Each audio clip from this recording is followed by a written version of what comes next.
Pastor John here, bringing you the time with our young people for this Sunday, the 2nd of August 2020.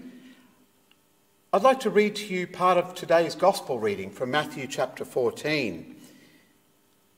That evening, his disciples came to Jesus and said, "It's already very late, and this is a lonely place. Lots of people have gathered here to listen to you preach.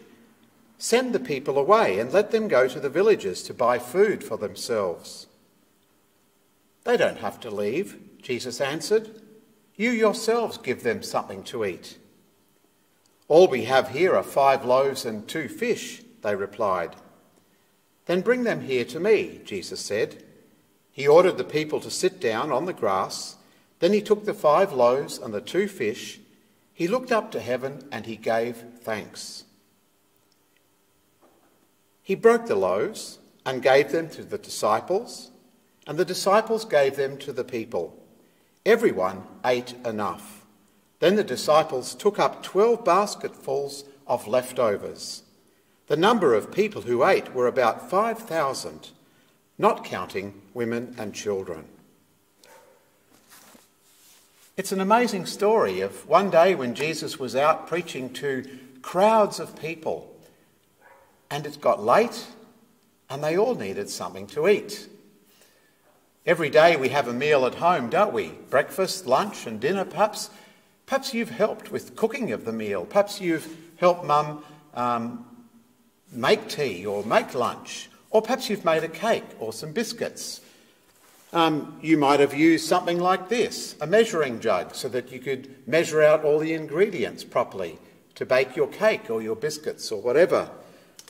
Don't you love these things? They're useful in cooking. They're the tongs that you can pick hot things up with. Sometimes you need a funnel when you're pouring liquids into your mix. Or there's the big spoon to mix things up with. And then near the end of the whole thing, you have to wash up and dry up, clean up the mess that you've made when you've been cooking. But then you sit down to a meal and you eat. And there's something that we do when we sit down to eat that Jesus did in the reading. And I wonder if you could remember what that was. I'll read it to you again, just that section. Jesus told the people to sit down on the grass. Then he took the 5 loaves and the 2 fish. He looked up to heaven and he gave thanks to God. Gave thanks to God. That's what we do. Before every meal, we give thanks to God. We say to God, "Thank you for the food that you have given to us." We thank God for his blessings of food. We thank God that we can cook and eat and be nourished and strengthened for each day.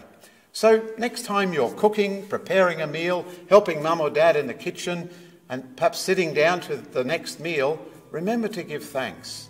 Give thanks to God for the blessing of the food that he's given you. Thanks, and may God go with you. Pastor John.